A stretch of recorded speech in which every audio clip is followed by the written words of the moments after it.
Political dishonesty. It is one thing I have talked about here on My Take since 2019. And now, just like in the past, we're being forced into a narrative, one of unity, manufactured unity. We're once again being forced into the false narrative that those on differing political sides are enemies, and that this does not bode well for the country. So that their supposed handshakes, post-election agreements, broad-based agreements that are about to get even broader will save the country from annihilation.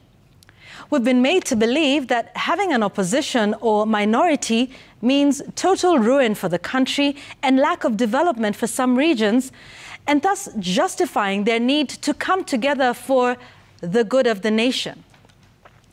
And so we now have an opposition within the ruling party. The opposition in the ruling party making decisions, advising the president on government projects. An opposition openly touting government projects, even launching them. We have the president and the leader of the opposition going to foreign nations hand in hand. Now, if you remember, not too long ago, the president said the handshake in Uhuru Kenyatta's administration took away the role of the opposition. He said, and I quote, "The opposition is running government and government is running the opposition." Is that any different from what is happening today? Today, there are such blurred lines between the minority and the majority, even in Parliament.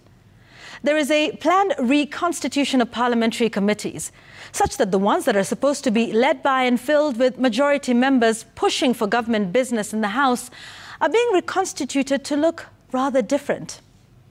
There seems to be no clarity anymore over who's the minority and who's the majority, a matter that is still being canvassed at the Court of Appeal as we speak.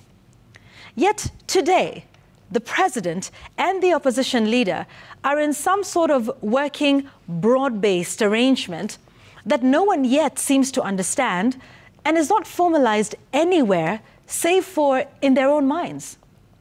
Look, I'm not against people meeting and working together.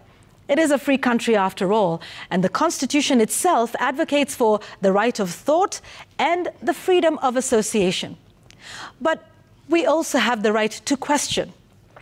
And in the words of our current president, while he was then deputy president, what the hell is this? So as a result of these events that keep happening in the country, should we also start to question whether we need elections in this country? The IEBC now tells us that we will need 61 billion shillings to conduct an election in 2027. An election in which we are required to choose one candidate over another, one set of ideologies over another. Why bother when they will just start preaching unity shortly after and abandon their oversight role that we have enshrined in the Constitution? Why waste that 61 billion? Here's my thought. Let them pick the representatives that they want for us, right? From MCA all the way to the top. Because it is unity we want, right? Let's all be one big happy family and hold hands and sing Kumbaya. After all, it's about unity, right? But on My Take tonight, I ask, whose unity?